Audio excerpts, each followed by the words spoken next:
자, 이제 제 책이 인쇄 중입니다.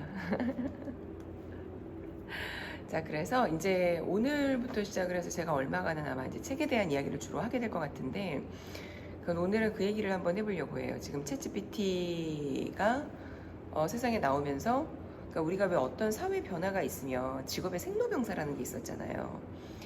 근데 이제 새로 생긴 직업이 하나 있어요. 그게 프롬프트 엔지니어라고 하는 직업인데, 이 프롬프트 엔지니어 또는 뭐 프롬프트 디자이너라고도 하는데, 우리가 챗GPT하고 보통 지금 우리가 여태까지 사용을 하고 있었던 검색을 할 수 있는 뭐 구글이나 뭐 이런, 근데 얘네 둘의 그 가장 큰 차이점 중에 하나는, 구글도 그렇고 네이버도 그렇고 뭐 기타 등등들 한번 보면 내가 검색어를 입력을 하는 시스템이었죠. 예를 들어서 저 오늘 지금 KB증권연수원이 지금 강의를 왔는데 조금 일찍 와서 찍고 있어요.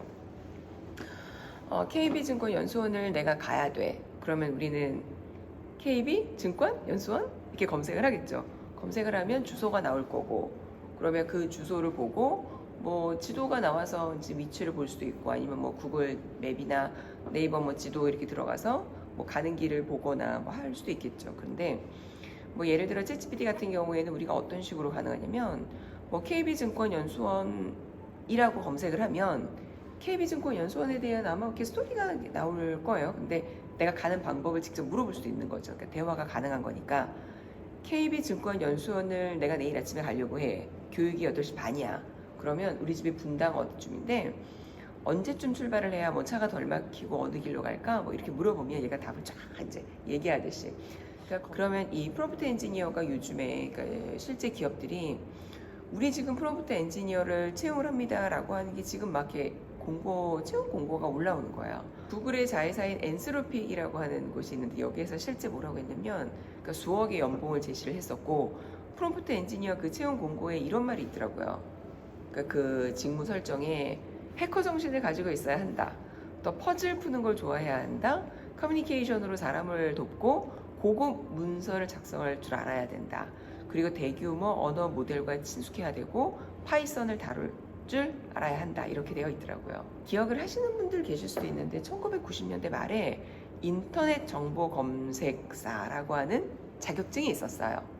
그러니까 인터넷이라고 하는 게 그 당시에 막 생겨났을 때니까, 지금도 왜 검색 능력의 차이라는 말이 있잖아요. 그런 것처럼 그때는 더욱더 그랬겠죠. 그러니까 좀 정확한 제대로 된 어떤 결과물을 찾아야 되는데, 이제 그런 역량들을 알아보는 뭐 이런 자격증이 있었다고요. 근데 사실 지금은 약간 좀 내가 그냥 검색을 많이 하다 보면 나름의 요령이 생겨요. 자, 그리고 또 하나는, 예전에 우리가 뭐 워드 몇 타 이런 거 되게 중요했던 때가 있었어요. 그러니까 최근에 어떤 집안의 어떤 어른이 저한테 너는 워드를 몇 타 정도 치니? 이렇게 물어보시는 거예요. 근데 우리가 몇 타 치는 거를 아세요?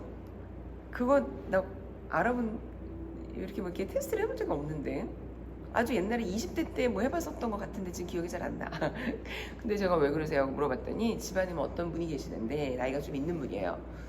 그냥 이제 뭐 제 취업을 어딘가에 하려고 하는데, 그분은 컴퓨터를 많이 다뤄본 적이 없는 분이에요. 그러니까 그쪽에서 요구를 했대요. 컴퓨터 조금 배워가지고 오라고. 워드 150타? 진짜 이거 몇 타 칠까? 한 1000타? 제가 한 1000타요? 이렇게 얘기했더니 150에서 1000타? 이게 말도 안 되는 거잖아요. 한참 그냥 계시더라고요. 그러니까 이게 프롬프트 엔지니어라고 하는 것도, 프롬프트 엔지니어라고 하는 직업이 뜨는 직업이라고 얘기할 수 없어요. 하지만 지금은 필요시 되니까 수억의 뭐 연봉을 제시를 하는 곳이 있긴 있는데, 약간 뭐 시간이 지나면 인터넷 정보 검색사라고 하는 자격증이 그 유명무실해진 것처럼 프롬프트 엔지니어라고 하는 직업도 사라지게 될지도 몰라요. 그러니까 실제 어떤 학자가 이 직업에 대해서 뭐라고 얘기했냐면, 이거는 어떠한 문제를 해결하는 데 있어서 다양한 접근법을 막 사용을 해. 얘가 제일 좋네? 이거랑 다를 바가 뭐가 있냐? 그러니까 이거는 과학이 아니다.